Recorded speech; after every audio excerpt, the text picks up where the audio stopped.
in the PEDL STEG virtual course on firms and development.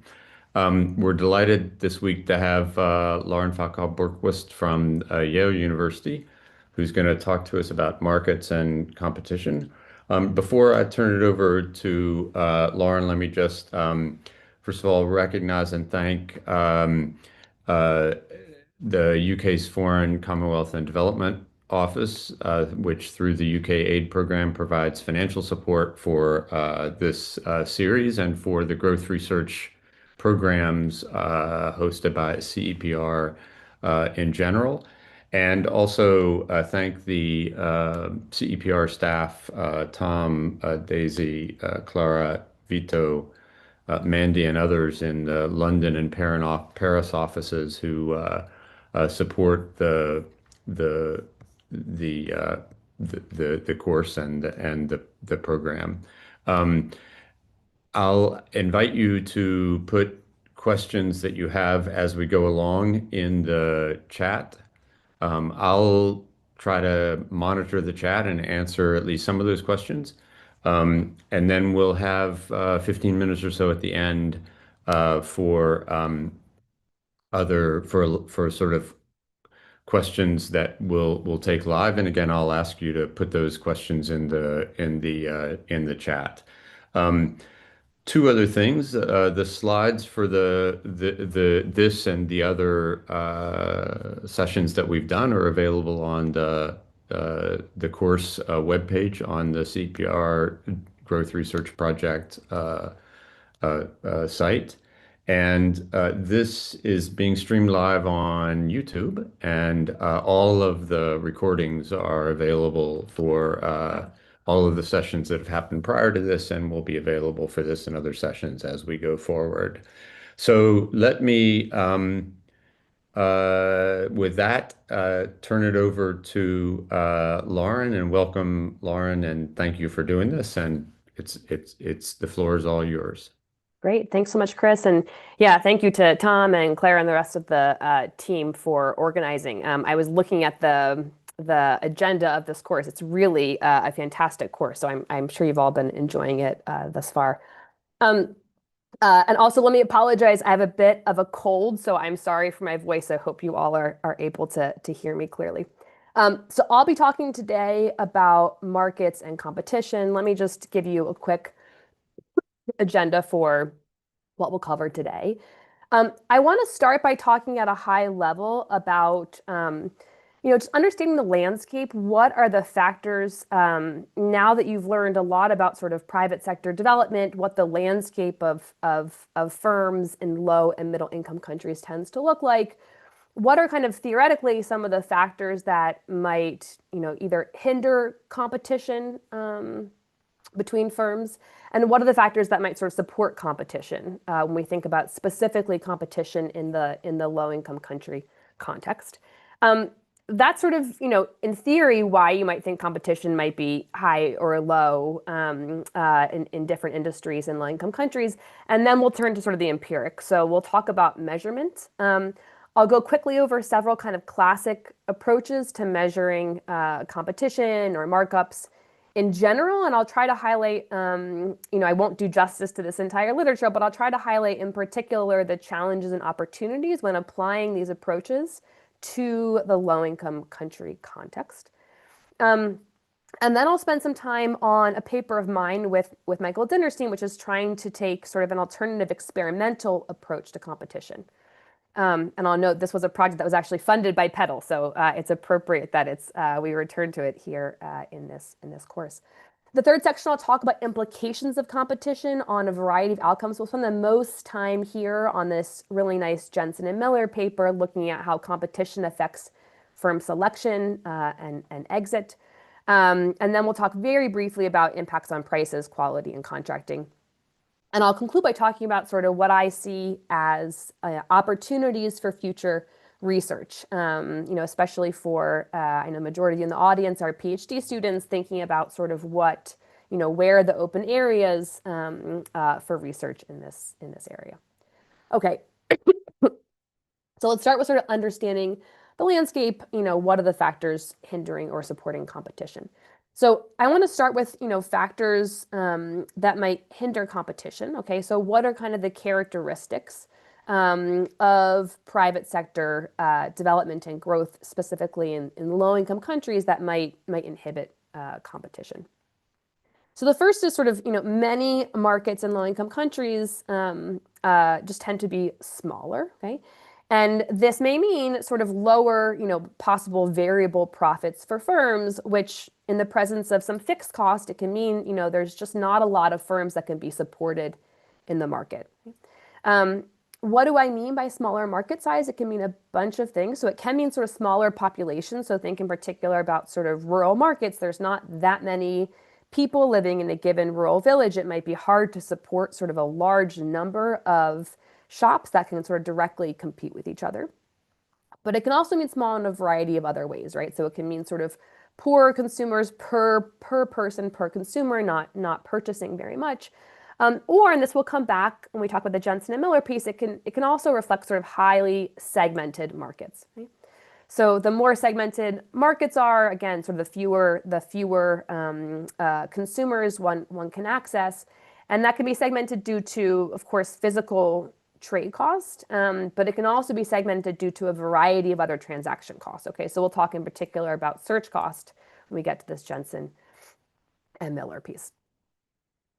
In addition to kind of smaller market size, smaller variable profits, there may also be greater barriers to entry. Okay, so you can think of this falling kind of more into, either the fixed cost of entry or the barriers to entry. What might those be? So, it's been documented that in many low-income countries, there can be a large degree of sort of red tape or bureaucratic cost required to open a business. So the World Bank has a really nice sort of doing business indicator that tracks, in every country around the world, or most countries around the world, how long does it take to open or register a business, what is the financial cost, et cetera. This red tape has often been documented to be higher in low-income countries. In addition to that formal or sort of legal red tape, there may also be sort of illicit barriers to entry. Okay, so if you have to pay a bribe to a local official to get your business registered, well, then you're paying not just the legal fees, but also additional bribes. That can form another possible barrier to entry.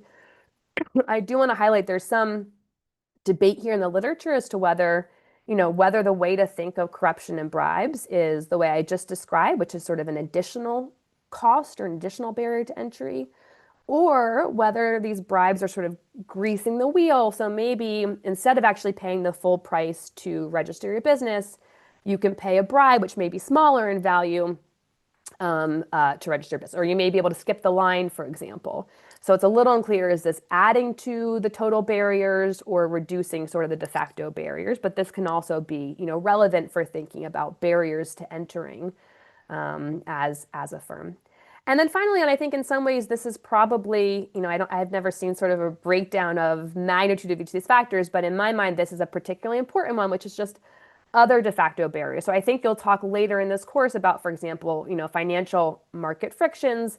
You might imagine credit constraints are preventing potential entrepreneurs who might be able to enter and start a business from entering. So sort of smaller market size, greater barriers to entry.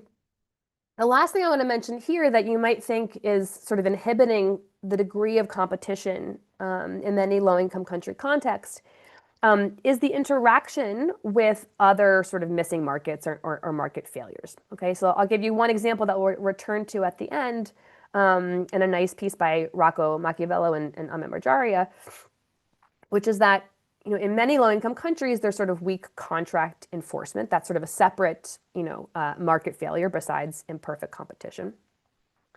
And in an environment where you don't have enforceable contracts, a common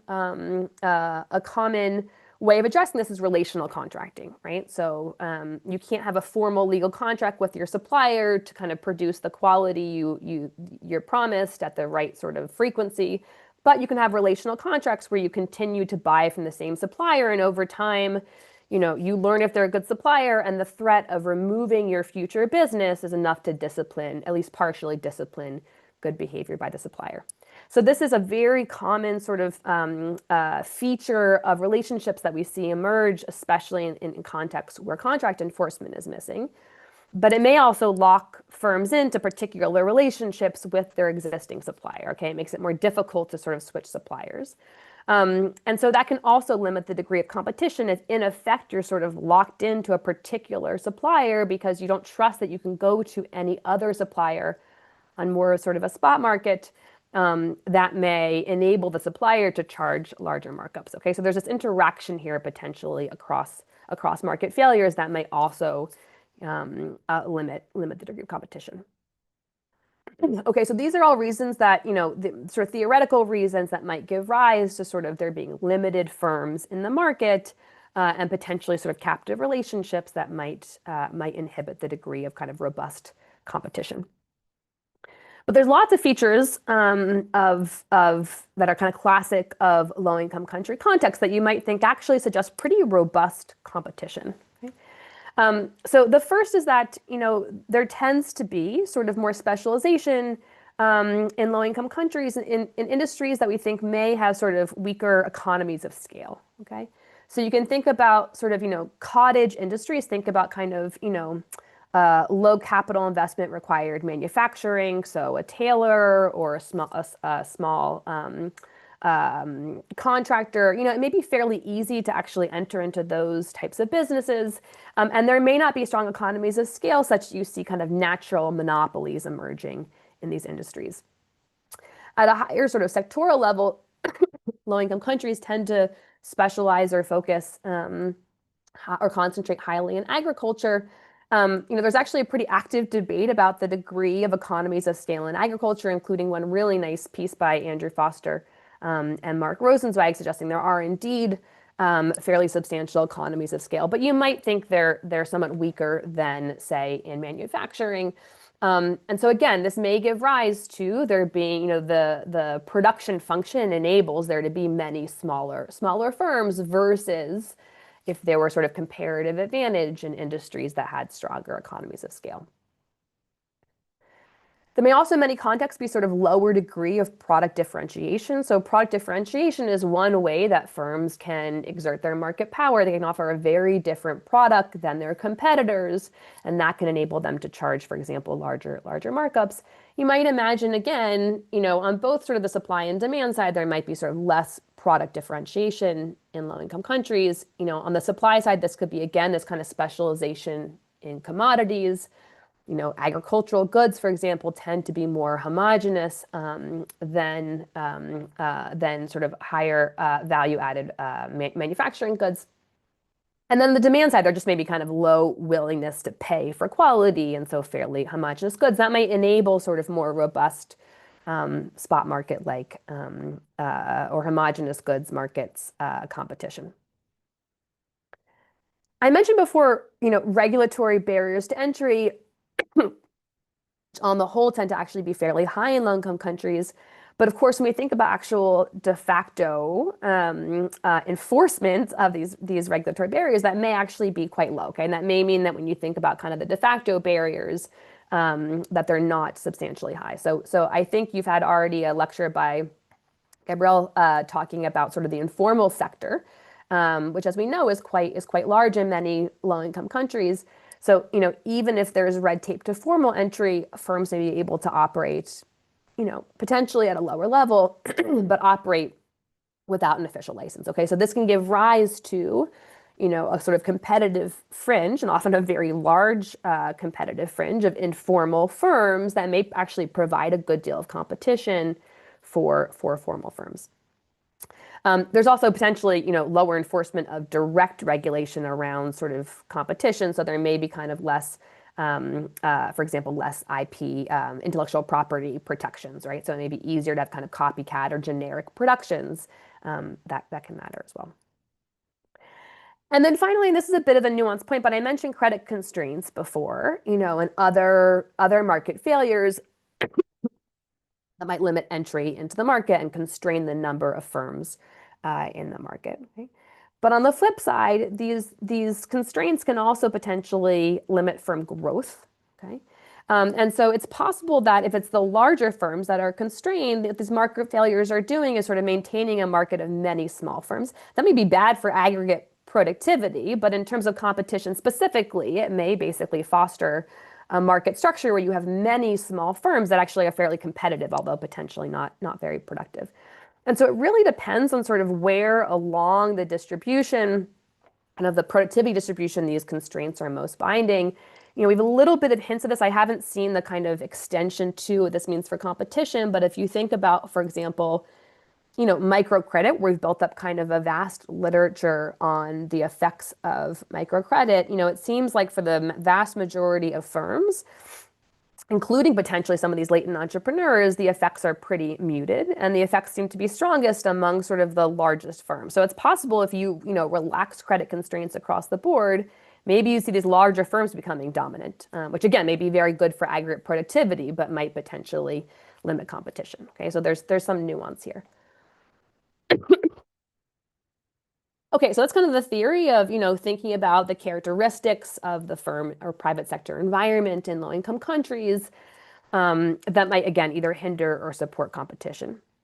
I want to now turn to measurement. How do we actually empirically measure the degree of competition in particular markets or particular industries? And again, I'll try to focus here. I'll go through them very quickly. I'll try to focus again on the links to sort of applying some of these methods in the low-income country context. Okay. And one more thing to say, I guess, is that I've vaguely tried to order these from sort of easiest to hardest, but they're also probably similarly ordered from kind of least accepted to most accepted in the literature in terms of the rigor. So the first approach is you could ask firms how they're interacting with their competitors. This might sound totally crazy, but actually prior to, sort of antitrust regulation in the US firms used to actually pretty openly discuss price setting at, say, board meetings. And there's actually a long IO literature looking at the minutes of board meetings when there's sort of open discussion of collusion and price setting to understand what are the conditions that sort of enable price agreements to prevail, or when do they break down. So you could do this, you could go and you could talk to firms. What are the pros and cons of this approach, especially, as we apply it to thinking of research and development? Well, I think on the plus side, first, I think development economists, one thing we've sort of classically done, at least in the past, several decades, is a lot of field work. And so I think we have a comparative advantage in going and speaking to firms. The other thing is that because there tend to be sort of weaker antitrust regulation or enforcement, in many low-income countries, it may be the case that firms are more willing to openly discuss, how they set prices, whether or not they make agreements with other firms, what the degree of competition is like. Of course, you should be skeptical of this, even in environments without strong antitrust regulation. Social norms can still drive, huge self-reporting bias. So I'll just give you one example here from the paper that we'll discuss in a bit. That's joint. It's a paper of mine, joint with Michael Zinnerstein, in which we're working with agricultural traders, and we're asking the question of how much they're competing when they're selling to consumers. And we actually just directly ask them, do they have a price agreement in the market that day? And so when we ask them directly, only 30% report engaging in an explicit price agreement with other traders. However, 72% of traders work in a market in which at least one other trader says, yes, there's a price agreement in this market. And we ask, with how many people do you have this price agreement? And people tend to say with everyone. We all agree. And so I like this quote for two reasons. The first is that there's obviously some self-reporting bias here at play. But the second is this already gives, this gave us some sense that this was an environment in which collusion might really be there. Okay, this was sort of the gut check that we did. And I don't think because of self-reporting bias, this is not a method that's going to fly for sort of, the most rigorous publications. But I think it can actually be very helpful for getting just a qualitative sense of what's happening in the market. I do want to make one huge caveat, which is, of course, this can be a very sensitive question to ask about. And so you should only do it if you feel it is you're both safe in asking it and that it's socially appropriate. Okay, so we'd worked in these markets for many years, working with these traders before we asked about this. But I do think, a lot of the qualitative work does not show up in papers. And so I encourage you to consider this. Okay. So this, as I said, helpful for getting a gut check, maybe not going to be the most rigorous approach. Let's sort of move up in rigor. Another approach is you could use accounting data to estimate markups. Okay, so prices are observable. Accounting data may tell you something akin to marginal cost. You could then think about estimating markups, right? Thinking about the ratio of prices to marginal cost. What are kind of the pros and cons of this approach? Again, especially in low-income countries. In general, this is not specific to low-income countries, but in general, this is not popular for a couple of reasons. It's very hard first to estimate the value of all inputs. Capital in particular is very hard to get a good estimate of. It's also hard, for example, to assign cost for multi-product firms. So they may be using the same equipment for multiple products. How do you think about apportioning those costs? It's often very difficult. You can sometimes get average cost, but what you really care about for markups is marginal cost. And so thinking about the value of fixed cost, for example, can be very difficult. This is true in general. I would say this approach, when you think about doing it in low-income countries, can be even harder in an environment in which firms don't keep records. Okay, so there's a whole literature, so much Chris has been involved in thinking about how can we encourage kind of good business practices, greater record keeping. The rates of record keeping tend to be, fairly low among many SMEs. This may be less true for larger companies, but certainly for SMEs in low-income countries. That said, one thing, again, that I think could be relevant for development is, of course, you could do survey work. So even if firms aren't themselves keeping records, you could ask about that in surveys. Eric Verhoeven and David Atkin and others have done that, for example, for soccer balls in Pakistan. And so there are ways to get around this lack of record keeping. But again, I think some of the concern about sort of getting accurate estimates are even more true when the records are a little spottier.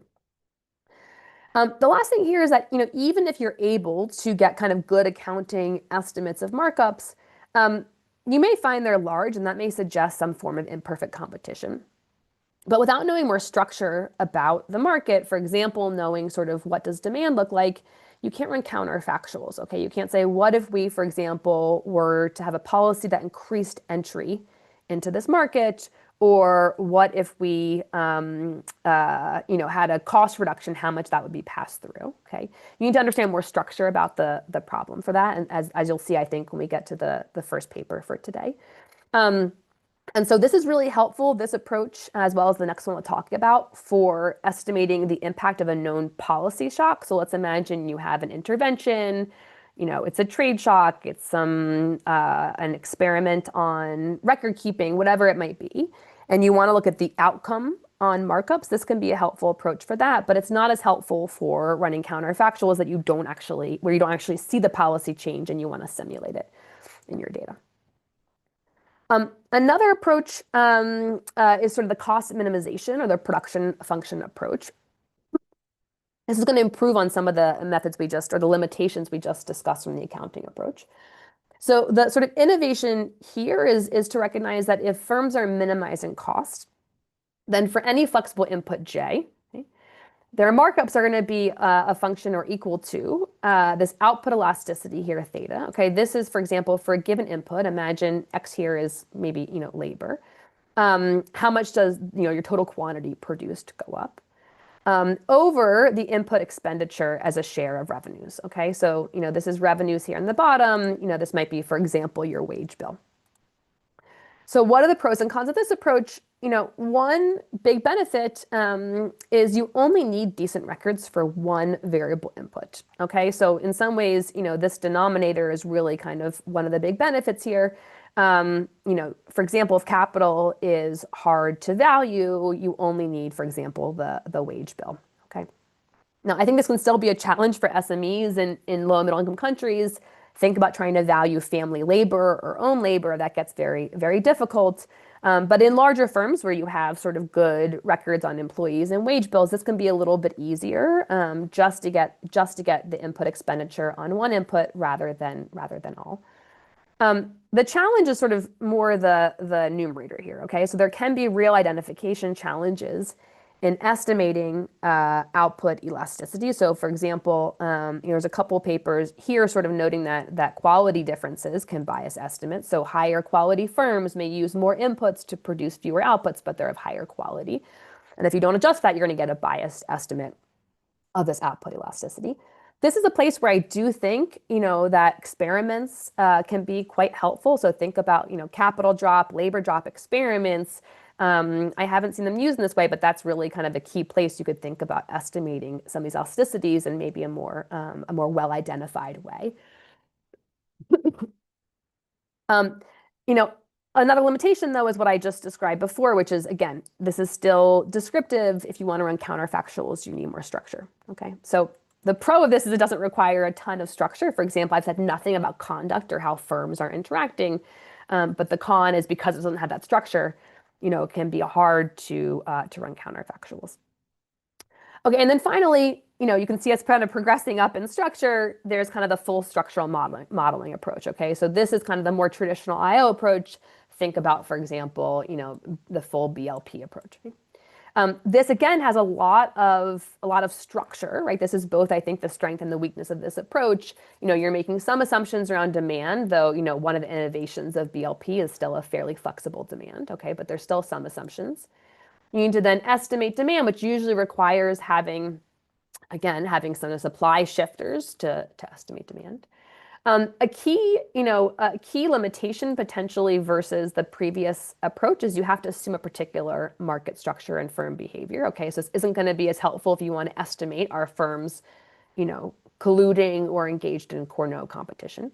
But together, these will apply sort of particular markups and marginal cost. Okay, so again, there's the benefit and the cost of structure, right? The benefit is you can run lots of counterfactuals. So if you want to think about policies that haven't actually been implemented in practice and you want to know what might happen, you want to advise a policymaker on that, you can do that with the rich structure here.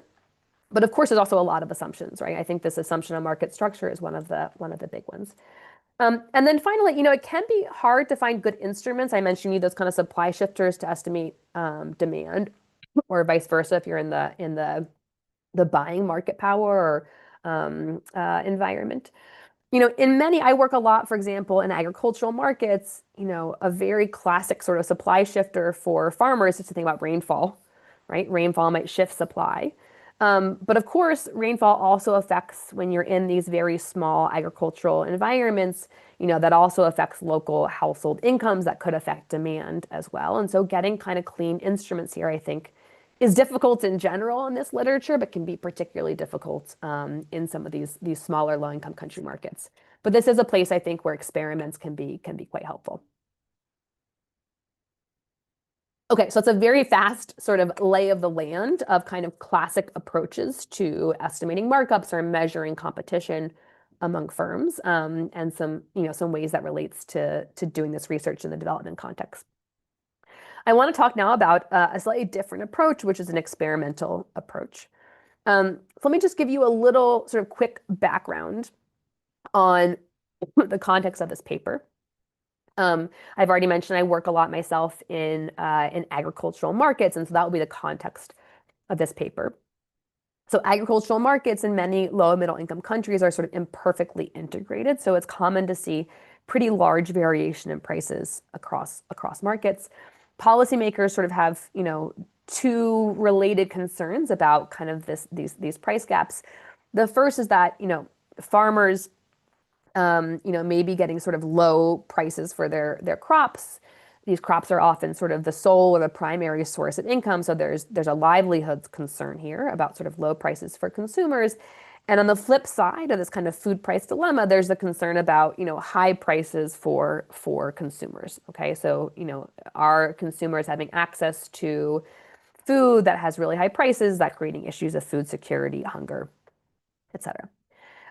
So there's been this question of, why is there kind of poor market integration? What's causing in some ways this gap in price between farmer prices and consumer prices? Of course, a lot of this is going to be just the fact there's transaction cost, okay, and getting crops from farm gate to consumers. Transport cost probably, explains a big portion of this, okay?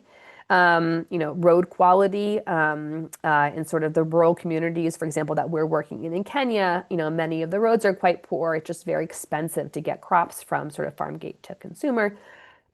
And there may be other transaction costs. Again, we'll talk in a bit about search costs. I've mentioned already contractual risk, et cetera.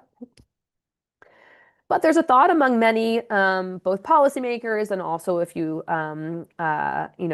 just talk to individuals and in these communities that there may be imperfect competition among the intermediaries, the agricultural traders who are actually moving those crops from farm gate to consumers. So, there's a thought here that potentially part of this gap in price between farmers and consumers may partially be due to intermediary markups, right? And the story here is that, this is actually an environment, at least in the Kenyan context, where at the moment, sort of post-liberalization that happened in the 1980s and 90s, there's very few legal barriers to becoming a trader. Okay, so it's legally very easy to enter, but there's many possible kind of de facto barriers. So imagine you want to become an agricultural trader. You have to have access to capital, working capital, to be able to, buy, wait a bit, and sell in different markets, to rent a truck or a vehicle. You have to also have a network of contacts to be able to search around. So it's not that easy to enter into the business. And this may enable those who are able to overcome those barriers and enter the market to potentially exert market power and possibly collude. So in this paper, we provide both experimental and model-based evidence on 3 questions. First, what is the market structure and level of competition among traders? Second, how does this market structure affect consumer welfare? And third, what role does the entry of new traders into these markets, what role could that have in potentially facilitating competition? So I'll tell you at a high level about these experiments, and then I'll go into detail in a bit. So we work in 60 markets across Western Kenya. We run 3 field experiments. Each of these experiments is designed to estimate a particular parameter or moment in a model of competition, demand, and market entry.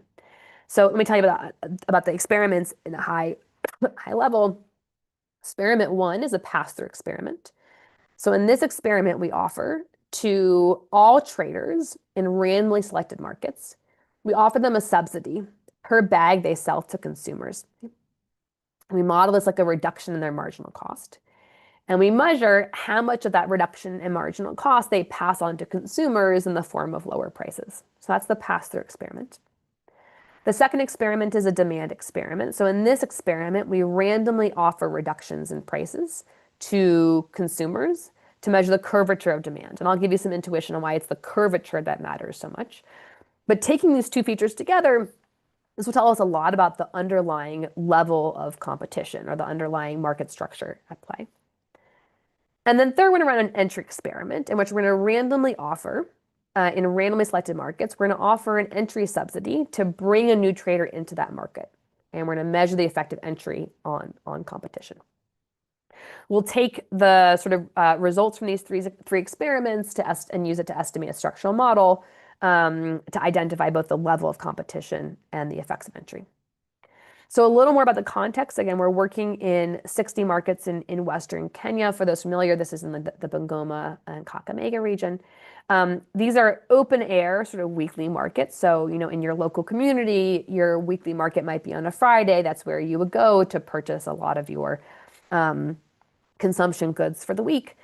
Maize traders, which is the context we're working with, will come to the market and they'll sell maize out of the back of the truck. So here you see these 3 traders. This is sort of the most typical case. There's some variation in how many traders are in a given market, but the modal market has 3. And they'll sell maize out of the back of their trucks to consumers who line up behind them. So this physical market structure is quite important in that these traders are sitting next to each other. It's not that hard to observe each other's sales and potentially prices.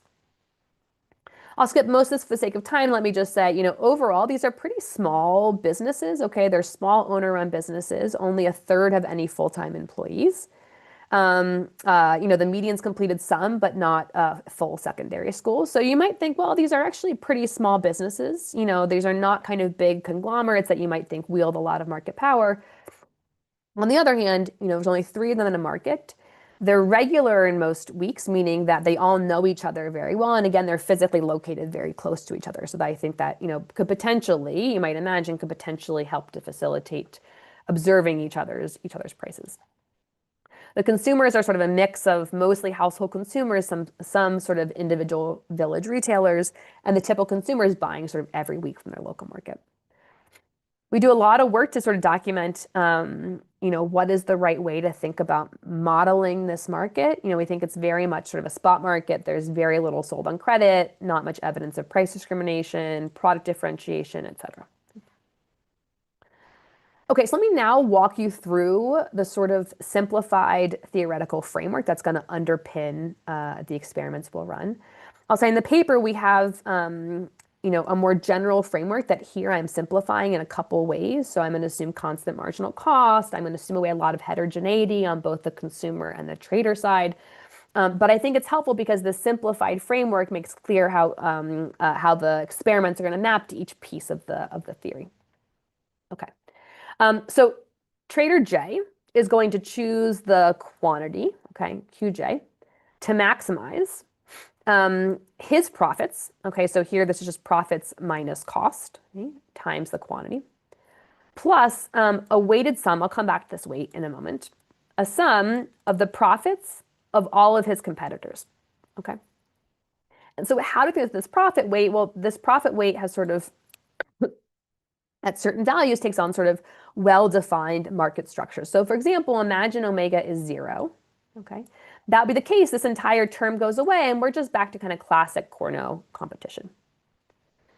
On the other hand, imagine omega is 1, right? That means basically putting equal weight on your competitor's profits as your own. Okay? That's the case where you're acting as if you're essentially maximizing joint profits. You're a single monopolist. That's the case of perfect collusion. And this can actually embed also Bertrand competition as well. Okay, so that's a setup. We're going to then take the derivative with respect to quantity to get the first order condition. So prices will equal cost, okay, cost plus some markup term here. Okay? And what is this markup term? It's going to be a function first of the shape of demand, okay, which we'll come back to in a moment. But also two features that determine the sort of level of competition in the market. The first is N, the number of entrants in that market, and omega, the way those firms are interacting. So we're going to summarize these two features, N and omega, into a single parameter that you'll see why we do that in a moment. That's going to define sort of the degree of competition in this market. Okay? Again, you can think of the values it takes on under those different models. This will be 1 when markets are collusive, and N when markets are Cournot competitive. Again, this also nests Bertrand competition. Okay, so we can return to that first order condition here for optimal price setting, and we can think about how prices will change with a change in cost. Okay, this is essentially that pass through. Okay, we're going to call this rho. And so pass is going to be a function of this competitiveness parameter here, sigma, okay, and E. Okay, and so E here, what is E? E is going to be the elasticity of the slope of inverse demand. Okay, so this is actually a more complicated object than just the elasticity of demand. This is the elasticity of the slope. It's telling you how fast the slope is changing, or the curvature. I'll give you some visual intuition on that in a bit. Okay? The takeaway here is that when we observe a given pass-through rate, it's going to reflect both the level of competition and features of demand. Okay, so how does that then map to those 3 experiments that I described before? Well, we're going to estimate rho from this pass-through experiment. We're going to estimate this E, this curvature on demand from the demand experiment. And these two things together are going to allow us to identify sort of the degree of competition in these markets. Okay? That's where we're headed. So we'll tell you a little bit more about the mechanics of this experiment. So the first experiment is the pass-through experiment. Okay, so how is this set up? So all traders in a given market are offered a subsidy per bag they sell. Okay, and it's designed to mimic a shock to their marginal cost. There's some variation, some random variation that we introduced in the size of the subsidy. So 3/4 of the markets got a low subsidy of 200 shillings per bag.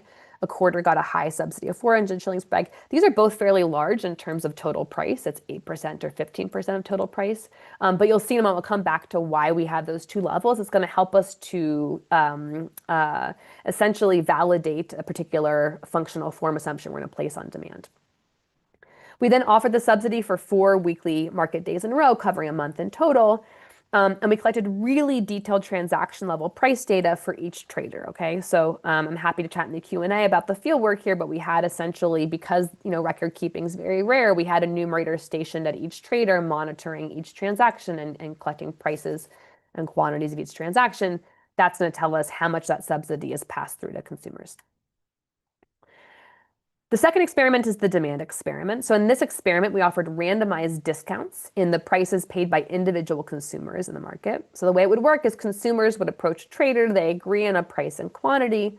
We then pull out of a hat one of 10 randomized discounts, and then consumers choose the quantity they want to purchase at that reduction in price. We're then going to use this exogenous shift in prices coming from the subsidy and the resulting change in quantities to parameterize, we think is a pretty flexible functional form for demand and estimate this curvature term. And then finally, for the entry experiment, for each market that's randomly selected for the entry experiment, we identify 3 potential entrants or entry traders. These are traders who had never worked in that particular market before. And we offer them a grant to enter the market on a particular set of days and attempt to sell. We randomize the size of the grant, so we have a low, medium, and high. Okay, and so why do we offer this to 3 traders? Why do we randomize the size of the grant? In part, this was just to ensure take up, and then we actually got entry into the market, having multiple, ensured that we would at least get sort of one entrant in most markets. But the second thing is the variation in the size of the grant offer. This is a fixed grant to enter a new market. This is like a variation in a reduction in your fixed cost to enter. Okay, so we're going to use this variation to help us to also pin down fixed cost. That's going to together tell us something about total profits. The offers were given for 4 weeks in a row. Again, the goal is to induce sort of longish run entry.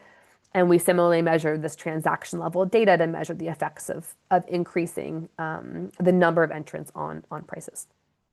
Okay, so let me show you some of the results. So we find a pretty precisely estimated 22% pass-through rate. Okay, so already kind of far from what I'll show you in a moment would be sort of the 100% pass-through rate you'd expect under, say, Bertrand competition. I'll note we don't find much heterogeneity by several dimensions, including by the size. So you see a similar pass-through rate even when you double the size of the cost shock. We'll come back to that in a moment when we talk about the demand assumptions. And we don't see obvious heterogeneity by, for example, the number of entrants or market size. Okay, already some suggestive evidence that Cournot might not be the right model. You'd expect to see different levels of pass-through rate with the number of firms under a Cournot market structure. Okay, so we want to interpret now sort of what market structure gave rise to that 22% pass-through rate. And I want to emphasize why understanding the shape of demand is so critical to infer the underlying market structure from the pass-through rate.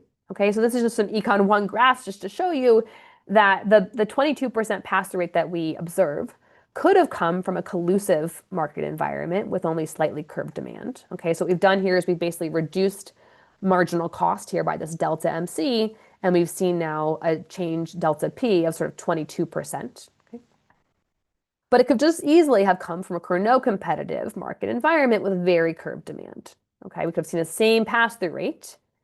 And the key thing here is, what does the shape of demand look like? Is it very curved or not? So here we use the demand experiment. Okay, this is just showing you the reduced form results in that demand experiment. So as we reduce the price by offering increasingly large subsidies, we see greater quantities consumed. So downward sloping demand, as you might expect. We're going to then use this experimental variation to identify or estimate a pretty general Bulow-Flighter class of consumer demands. I'll note just very quickly kind of 3 features about this demand function. This might look a little foreign, but it's actually going to nest a bunch of kind of demand functions that are more familiar to us, linear, quadratic, et cetera. The reason we're using it is that it's parsimonious. Okay, so it's going to capture that curvature term with a small number of parameters. So under the simplified model of homogeneous demand, that complex sort of E term, that curvature term, really just boils down to this delta up here, to delta minus 1. Okay, so that's going to help us when we have sort of, with sort of limited power to identify this curvature term. Okay? Now you might say, okay, it's you're getting a parsimonious model, but is it totally crazy? And here's where we have that nice check coming from those two different levels of the cost shock. The thing that this particular class of functions implies that for a given market structure, you should see a constant pass-through rate. Okay, it shouldn't matter the size of the pass-through because there's that constant curvature. Okay, and that's indeed what we find in the demand experiment. Okay, so we can estimate this class of demand functions using via GMM using those randomized subsidies as instruments for the change in price. And here's what we find. I'll highlight, I guess, the fact that we're not getting a ton of precision here on this delta term. So a delta of 1, which we can barely rule out, would be linear demand. A delta of 6, which we can't rule out, is very curved. Okay? So we're not getting a ton of precision. This, I think, is in some ways some of the limitations of using experimental work, where you can have very clean identification, but you may potentially have smaller sample sizes than, for example, most classic IO approaches using, say, administrative data. Okay? But I'm going to show you two things. The first, that if you take this point estimate seriously, okay, the correct model is going to sort of scream out at us.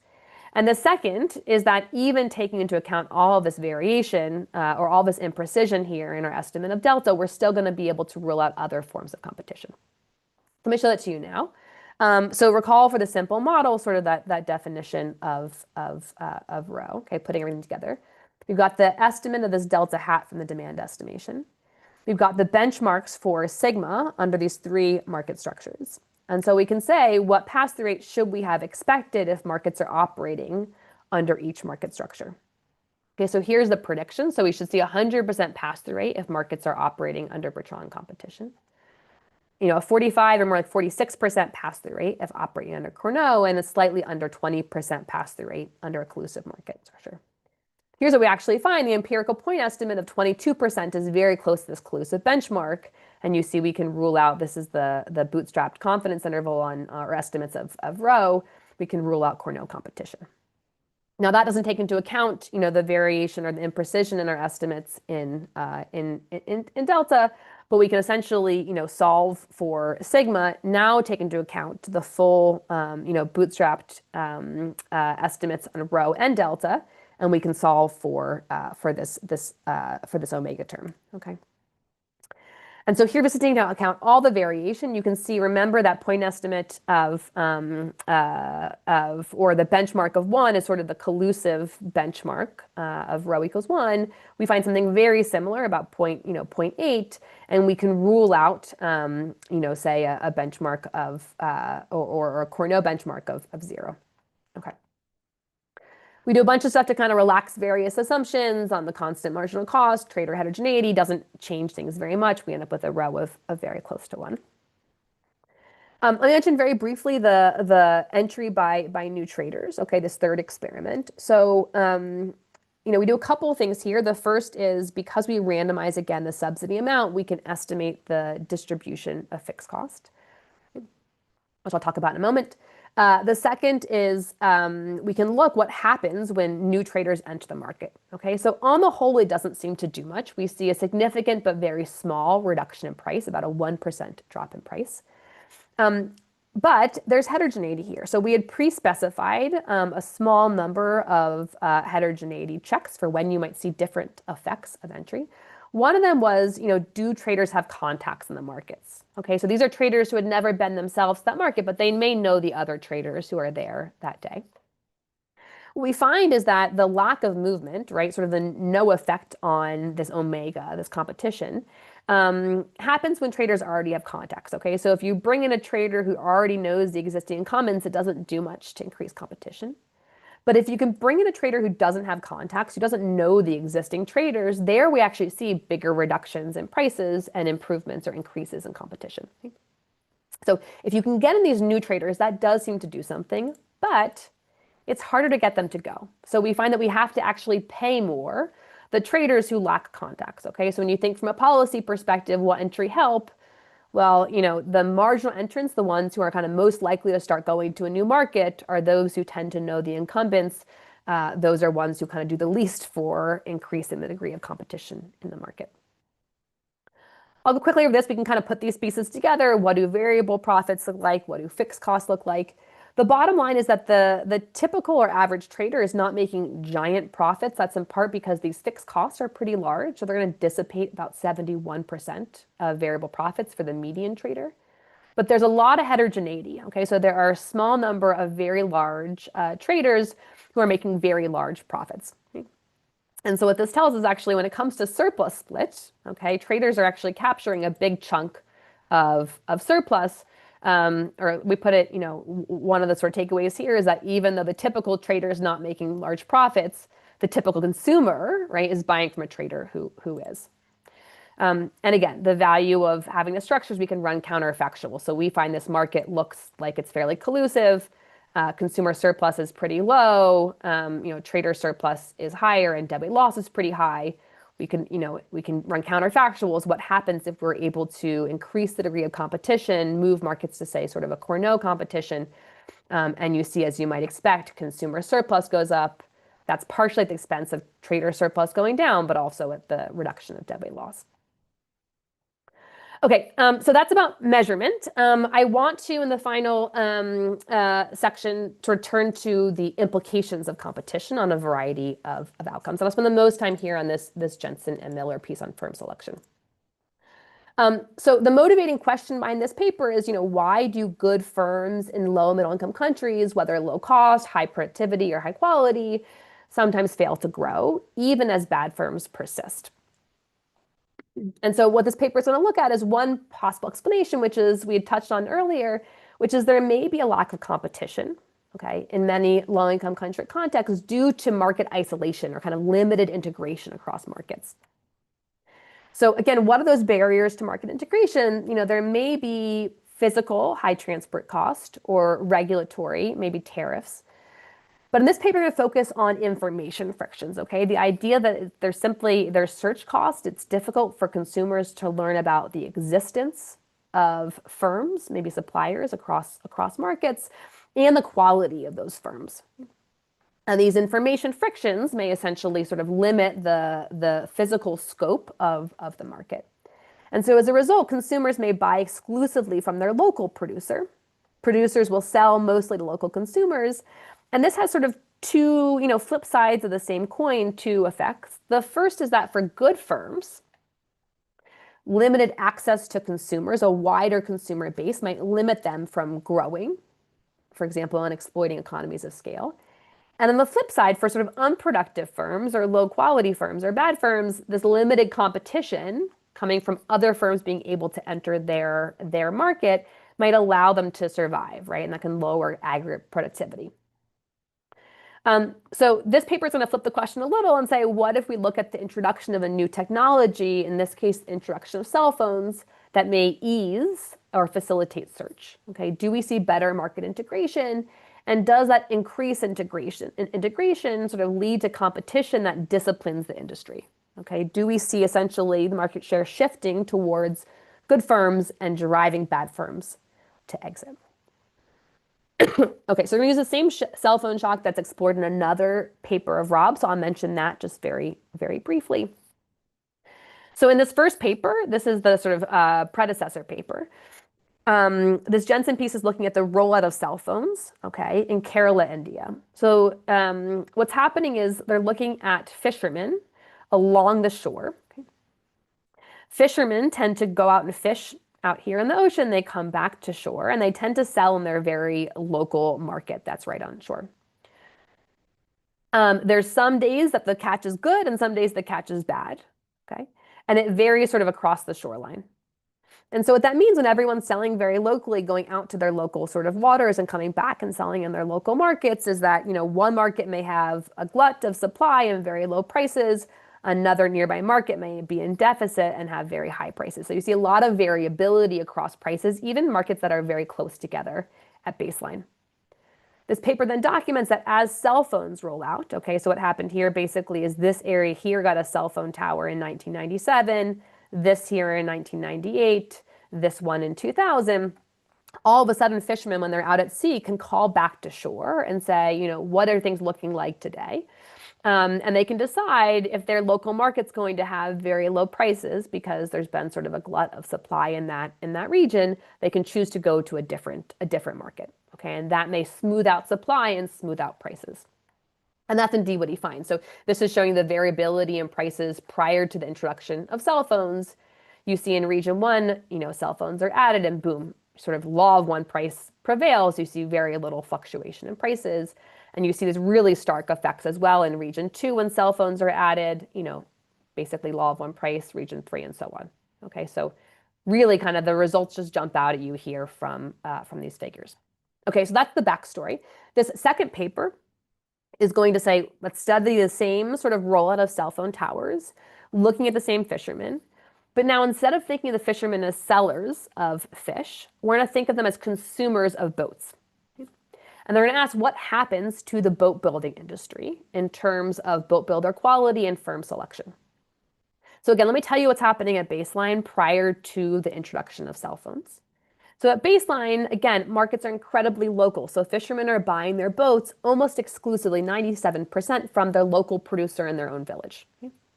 And there's roughly only one boat builder in each village. So although actually, if you look across the entire coastline, there's a huge number of boat builders, within their local market, they're almost like little monopolists. Okay? So there's only sort of one boat builder per village. They also document there's not a ton of price variation across these boat builders, but there's a lot of variation in quality. And so what that means is sort of the price per boat year, they're going to use sort of lifespan of the boat as their main quality measure. There's a tremendous amount of variation. So there's incentives if you knew, you could easily find kind of the better boat builder you'd like to kind of search and potentially buy elsewhere. But at baseline, that's not happening. So we're going to use a very similar rollout of cell phones. This one's slightly different. So let me just quickly tell you here about these three regions. Region 1's going to get cell phones in 1999, Region 2 in 2001, and Region 3 is an area that during the course of their study does not get cell phones at all. So it's like a pure control. And what is the predicted causal chain here? Well, the idea here is that cell phones may cause fishermen to travel to different markets to sell their fish. Okay, that was the main effect that was documented in the predecessor paper. As they're starting to go to different markets to sell, they're going to start interacting with each other. And as they do that, they may acquire information about boat builders outside their village, these non-local boat builders. Okay? They may learn both about the existence of boat builders they didn't know about before, and they may also form a more accurate signal about their quality. Okay, in part that's because these boats are sort of an experienced good. You have to kind of, use it for a long time until you know the quality. And there may be some natural variation across different boats. So it's hard just even from your own experience to know the quality of the boats. It can be very helpful to get many reviews from different people. As they get better information about non-local boat builders, they may start buying boats non-locally. And this may lead essentially to greater competition among the boat builders. So remember, they used to have this sort of little monopoly in their own village. Now consumers are moving across markets. They're having to compete with each other for these consumers. That may lead to an expansion for good builders and a contraction for bad builders or exit. And this, in aggregate, may increase aggregate productivity, okay, and potentially help consumers. So this is kind of the predicted causal chain. I'm laying it out here because you're going to see just in figures in a moment sort of that results really follow this exact chain.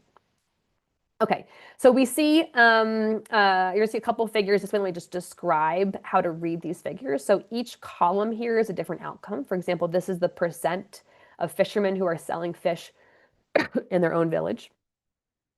And they're showing here across the years the year that cell phones are introduced in Region 1, Region 2, and remember Region 3 is a pure control. In this time period, there's no cell phones. So let's start with Region 3. What do we see in Region 3? We see basically 100% of fishermen are selling fish only in their local village. They're selling very locally. What do we see in Region 1 and Region 2? When cell phones are introduced, a pretty rapid decline, okay, in the percent that are selling fish only in their own village. They're starting to move into other markets to sell, okay? This is what's documented in the Jensen 2007 piece, but it's replicated here. What does that mean in terms of information? So here they've got this really nice estimate of errors. So they have actual objective measures of quality from sort of people who've actually bought from that boat builder, as well as audits by professional auditors. And they compare that to people's estimates of the quality of both their local builder and a non-local boat builder. So what you see in region 3 that never got cell phones is that, the error rate, this is the absolute value of that, how wrong you are about the lifespan of the boat. The error rate tends to be lower for local builders than non-local. So people, make fewer mistakes. They know better their local builder. You see similar things in region 1 and region 2 prior to cell phones, but you see after cell phones are introduced, this error gap goes down, okay? And by sort of the end of the study period, there's basically no difference in sort of knowledge or errors about local versus non-local. And then perhaps as a result, you see the percent who buy boats in their own village, rapidly decline. So people are starting to go to other villages to buy their boats. Okay, and again, there's no change in region 3. It sort of stays as pure control. You see basically 100% are buying locally. Okay, so what does this mean? So, consumers are learning about new boat builders. They're getting a better sense of the quality. They're starting to buy non-locally. What does this increase in competition or market integration do to firm selection and firm exit in this case? So you see no change in the number of firms in region 3 over this period. But what's striking is you see a massive reduction in the total number of firms after the introduction of cell phone in both region 1 and region 2. Okay, this is about a 60% reduction. So there's huge exit from this industry. Okay, the industry becomes much more concentrated. And who is exiting? They're going to break this up by above versus below median quality, okay, at baseline. So these are kind of the good firms above quality and the bad firms below quality, below median quality. And you see, there's exit among both, but much stronger among that below median quality. Okay, so it's systematically more the kind of low quality at baseline builders who are exiting out of the industry. What does this mean for aggregate productivity? Okay, they're going to have, again, two measures of outputs, the number of boats and the number of boat years. It's sort of like a quality adjusted measure. There's no change in the number of total boats that are built, but there's big improvements in the boat years, these quality adjusted measures. Okay, and they're showing that here. So you see in region 1, this is the baseline sort of lifespan or number of boat years, okay, versus end line. So you see this rightward shift across the entire distribution of sort of aggregate productivity in region 1, a similar thing in region 2, and sort of reassuringly as a placebo, nothing here in region 3. They do a couple other interesting things that I won't have time to describe, but I encourage you to read the paper. First is, they ask, is this increase in average quality? Is this coming from a reallocation to firms with higher baseline quality? So is this shifting demand towards the baseline high quality firms, or are firms actually improving their quality within a firm in response to this greater opportunity to access new markets? So do something very simple but clever. They're going to throw in some firm fixed effects, right, to say how much of that improvement is within firm. And they find basically very little is within firm. Okay, they find very small and not significant effects of the introduction of cell phone on within firm, comparing across time improvements in quality. So this seems to be mostly due to a reallocation, kind of a shifting of business towards those firms who at baseline were high quality. You see things slightly different on the cost side. Okay, so average variable cost fall. Materials don't change, how you make a boat doesn't change, but labor costs really go down. They can again throw in these firm fixed effects, okay, to say how much of this reduction in cost is due to a reallocation to firms that had at baseline lower cost versus reduction in cost in the firm. And there they see more of a 50-50 split. Okay, so some of this is coming from reduction in cost within the firm. And sort of what I find kind of most interesting is where is this coming from? They document essentially some hints of economies of scale. So they find that in firms that are basically growing, right, as business is being concentrated towards the high quality firms, they're growing the size of their business. And within those businesses, you see a reduction, a fall in the task per workers. Okay, so now they're making many more boats. They can now basically have, rather than having a single employee do all the tasks, they can have one employee focus on particular tasks. That's going to really reduce the overall labor cost. And then finally, there's some indications of improvements for consumers. There's a slight increase in the price of boats, but a big increase in the average life expectancy. So when you think about the price per boat year, that actually goes down quite a bit by 23%. Okay, so some hints of improvements for consumers, with the caveat that, this is potentially short run. It'd be interesting to see over time as the market concentrates, does that evolve? I'll very briefly, my final just 5 or 10 minutes, breeze through these last 3 papers. I'm highlighting them mostly because they have sort of interesting ways, I think, of getting variation in competition to look at experimentally or quasi-experimentally and different interesting outcomes. So the first is Busso and Galeana piece, which is looking at randomized variation in competition among grocery stores in the Dominican Republic. So you may wonder, how does one run an RCT where you randomize the number of grocery stores? Are they going to build new grocery stores? How do they do this? It's actually quite clever. So they're not going to build new grocery stores, but what they're going to use is the fact that there are administrative rules around a conditional cash transfer program. Okay, so there's a CTT program that provides transfers to poor households on a debit card.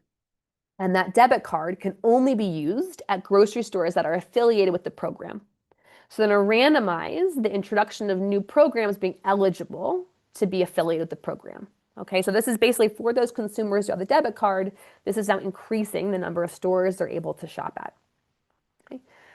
They also are able to introduce randomized variation in sort of the intensity of that. So in some markets, they're going to introduce, 0, some 1, 2, or 3.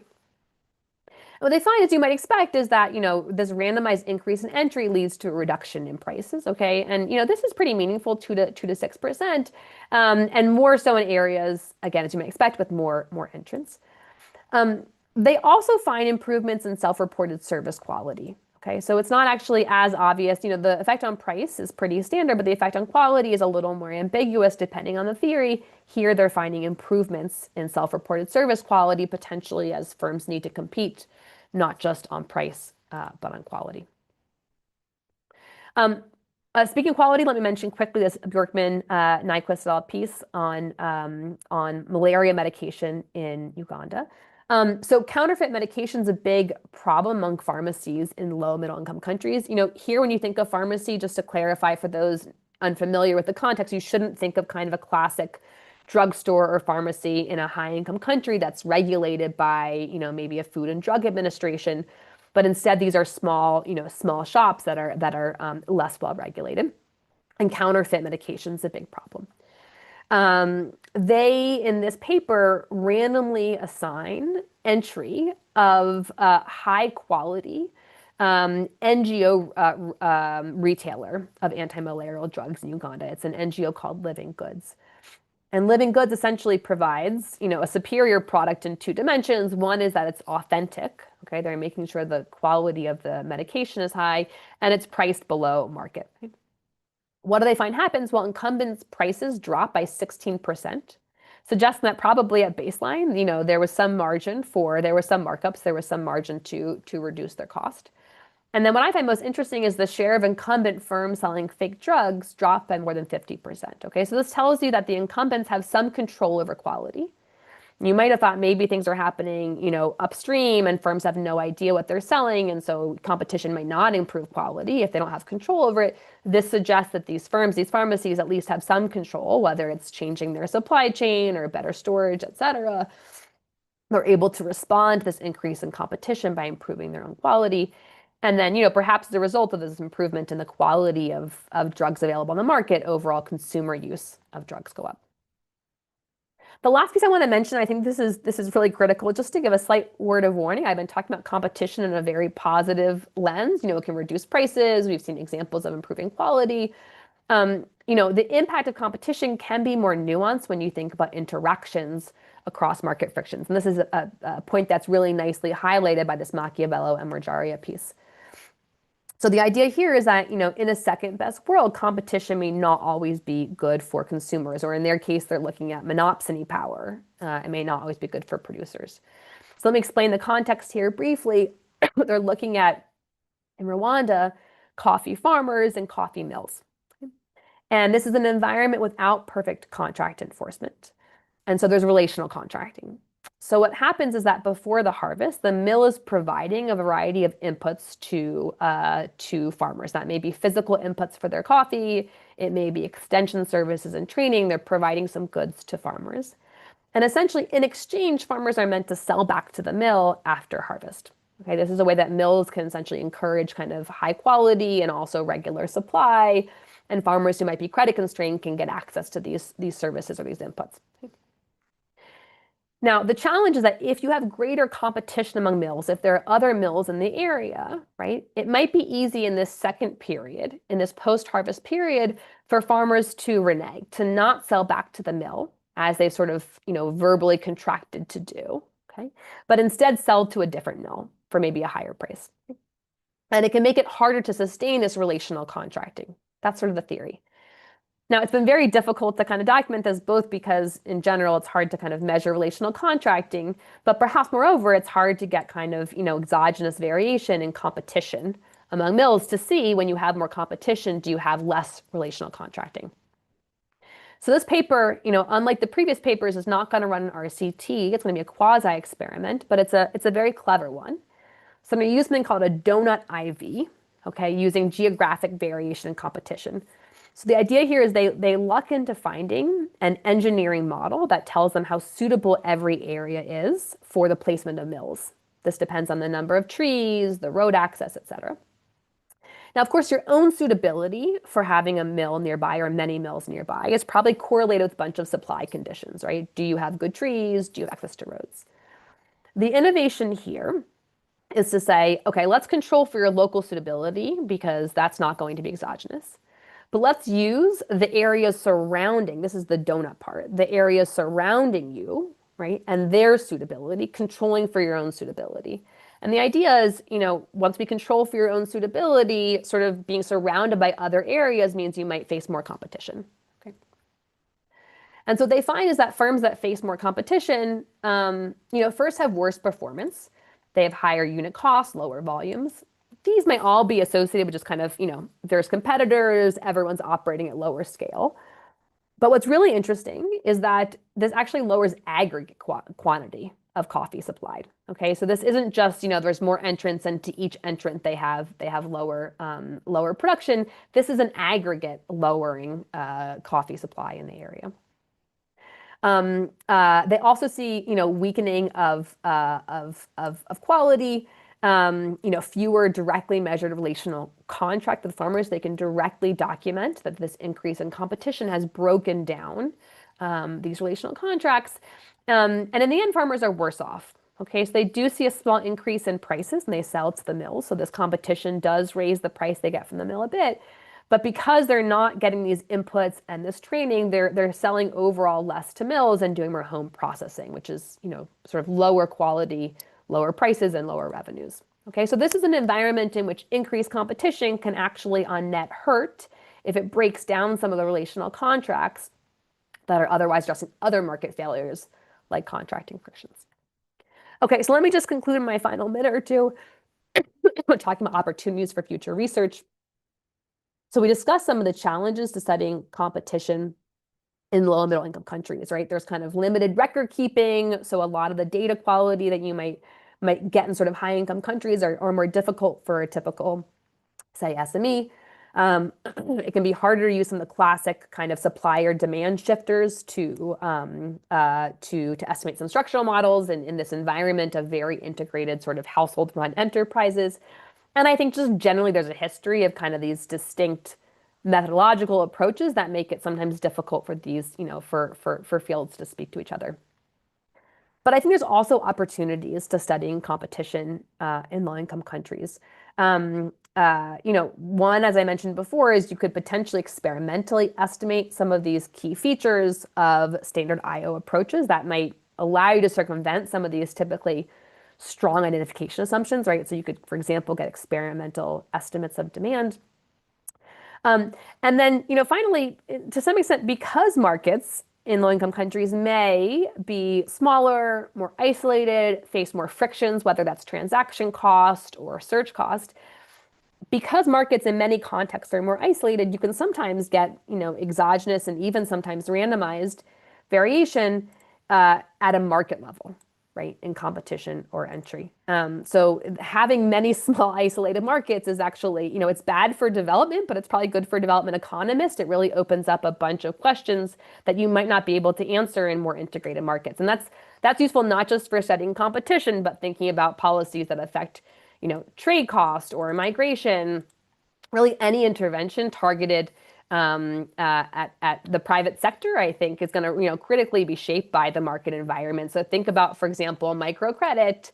If you offer microcredit to one firm and they expand, are they doing that at the expense of other firms? Is that coming from business stealing, or is that an aggregate increase in production?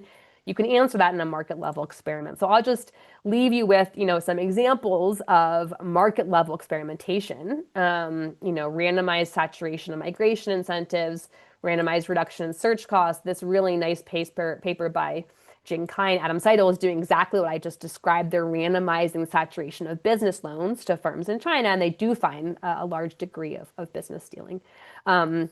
So, you could put your paper here next. I encourage you to think about kind of market level experimentation that might be feasible in this context.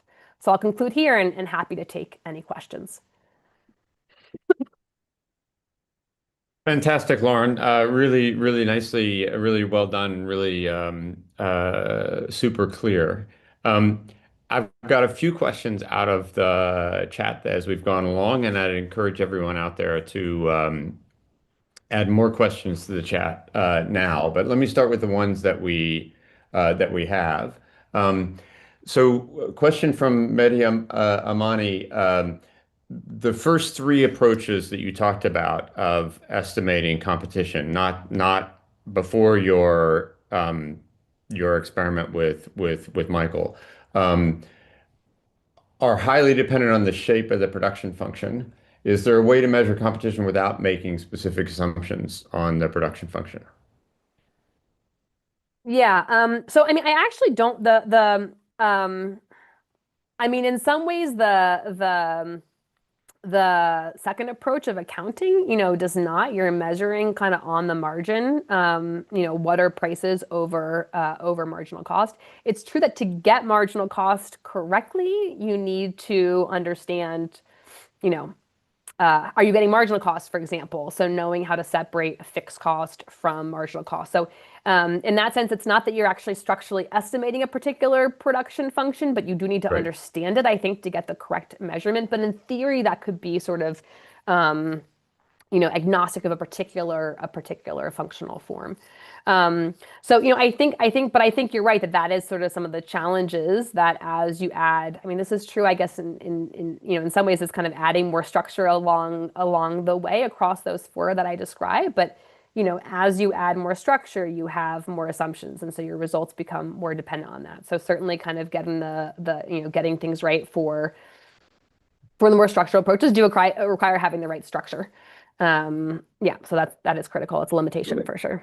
Do you have any thoughts if you take your paper where you're doing all this sort of experimentally, I mean, Mhm. you still have to decide for example, what's the right shape of the demand function, even then, Yeah. even when you're hmm estimating things hmm experimentally. But is there anything we take from that on how sensitive some of these results are Yeah, so to I'll say two things. The first is that, I mean, in theory, you didn't need to put structure on demand in theory from what we did. So we could have estimated a fully flexible, non-parameterized demand. We just didn't have the power for it, frankly. right?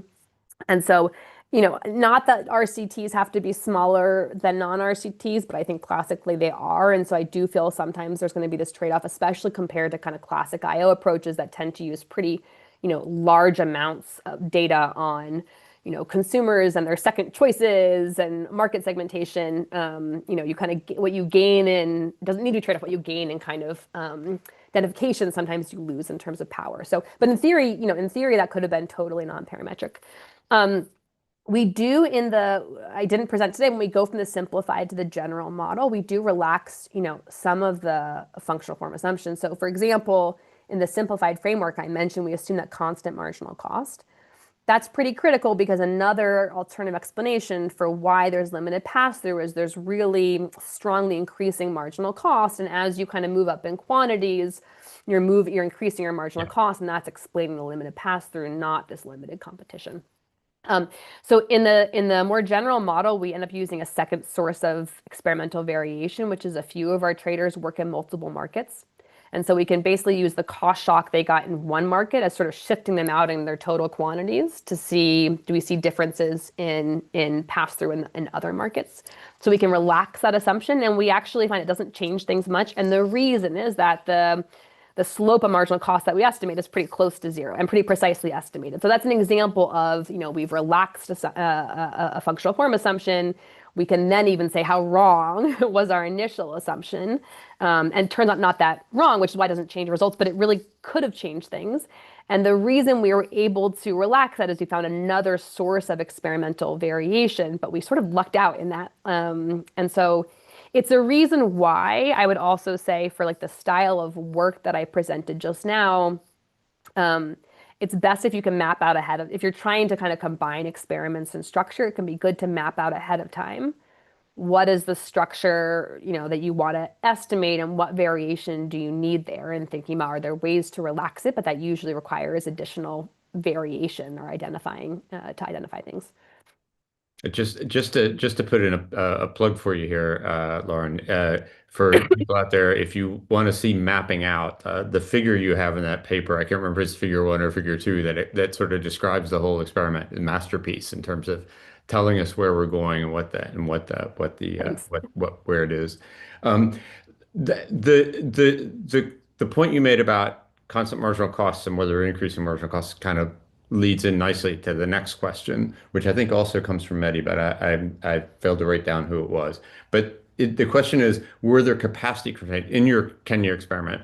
Were there capacity constraints? And did we see differences in prices across the day within trader? Because I guess capacity constraints would in fact kind of give you an upward sloping marginal cost Totally. curve. Yeah, And exactly, so exactly. No, so this is one of the benefits of having, really tremendous um,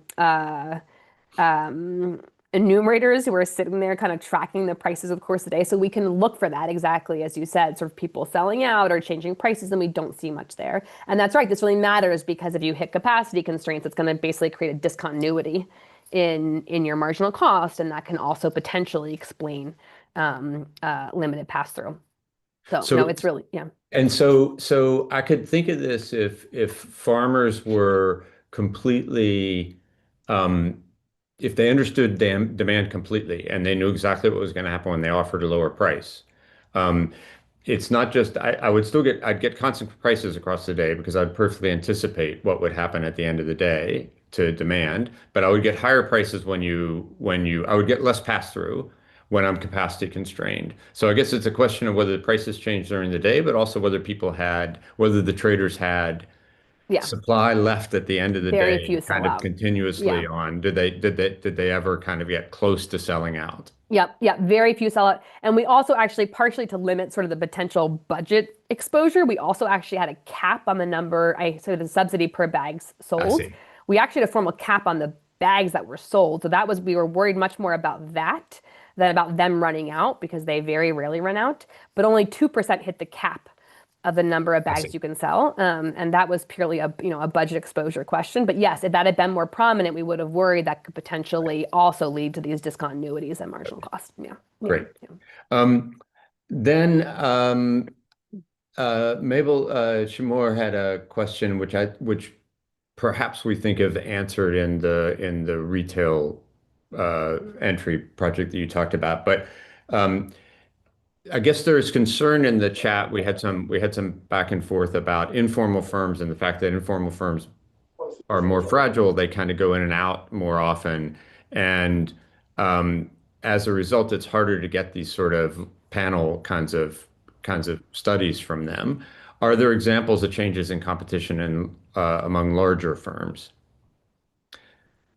Yeah. So that's true. I mean, I think a lot of the focus, of development work has been on these smaller firms. And certainly tracking them is more difficult. I mean, there have been like probably most of the kind of classic cases. For example, I talked about the cost minimization approach. One of the classic citations there is looking at sort of Indian firms and how they respond to um, exporting, and there's also been work on kind of import competition.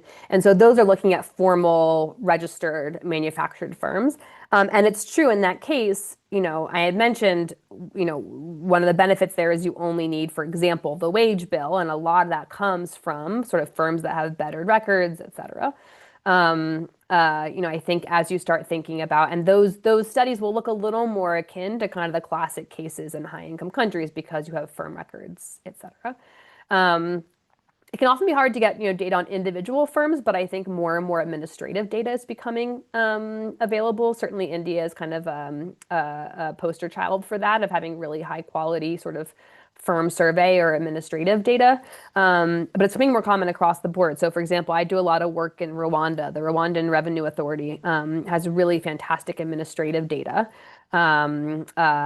Uganda's actually also got pretty good administrative data. I know, the International Growth Center is trying to set up data hubs in a variety of low-income countries where they work to facilitate data access. That can also be a place for looking for sort of some panel data. Of course, there's also the World Bank Enterprise Survey and several other cases, but it's true I think the entry and exit is worth studying itself. But I agree if you want to think about, and you can look at a market level to study at the market or from a consumer's perspective what happens. But I agree if you want to think about panels on the firm itself, that can be difficult given the degree of exit and entry. That's great. So a question from Jinho Kim asks, in your paper with Michael, I'm curious how those random interventions affected the relationship between retailers and farmers. For example, are the sellers, the people selling and the farmers, for example, did the price the retailers paid to farmers change? Yeah, it's a good question. So retailers and farmers. Sorry. The Yeah, question is around so retailers or you're farmers? Yeah. the studies about retailers down to consumers. I guess Yeah. he's asking about going back up the I chain. see. So Up to chain. I got you. the Yeah, sort yeah. of the price on the retailers paying to the Yeah. when you give me an incentive to sell more, I'm selling more. Yeah. Does that cause Yeah. the Yeah. market to change upstream It's a from great that? question. So we unfortunately have no visibility on Right. that. We didn't even I'm trying to think if we've even collected data on that. So this study is really focused, as you mentioned, on kind of that final step between traders and consumers, or even technically traders and some local retailers who sell to consumers. We don't, on the flip side, have what's happening to farmers. There's a few good places if folks are interested in that. So Lorenzo Casaburi and Tristan Reed have a nice paper on that.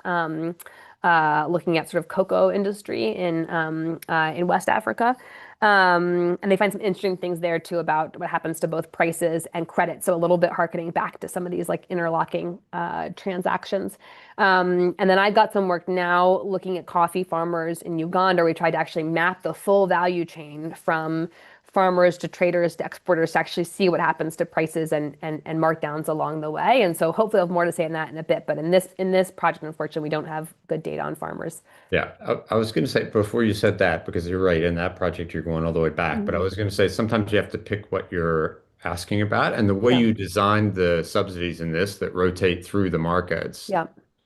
probably leads you to not have enough variation in that kind Yeah, of upstream exactly. pricing That's my pressure that's my guess. That's my to guess. You could get kind to of get to map, anything. Yeah, we had a really well-defined markets of where they're selling, but you'd have to also map the markets from which they're buying. And then as you said, we have this rotational structure, which I didn't emphasize here, but markets are rotating through the treatments, which gives us a much more power, but probably makes it pretty difficult, as you said, to kind of get precise variation at the farm gate level. So that's right. I mean, I think this is one thing that I think, the IO literature does really well is they really understand the industry and the markets they're working on. And there is, sometimes a tension between kind of doing stuff at a very general level, trying to see the full bird's eye view, but not getting kind of this clean mapping of market writing or getting kind of the right piece of the puzzle you're looking at. So yeah, I think narrowing in can mean you kind of study what you study really well, but then maybe at a loss of the bird's eye view. great. We are at time. There are a few more questions, but it gives me a chance to say, and Clara or Tom, if you're there, I don't have the link, but we do have an online chat board. I'm just looking at the course webpage. I think it's not actually linked there, but we should link it there, and we'll or put the post it there. And we encourage you to everyone out there to participate in the online chat and to post questions that we will monitor and so forth during the week in between. So thank you all for joining this. I realize it's late for many of you, and but we're delighted that you're able to join us.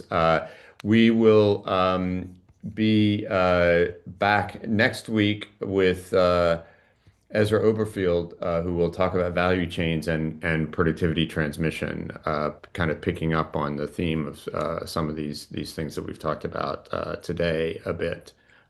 So thanks again, Lauren, for the time today. Thanks for a brilliant presentation, and thank everyone to all of you out there for joining us today. And we'll see you. We'll hope to see you next week. Thanks for having me. Thanks for your questions. Take care.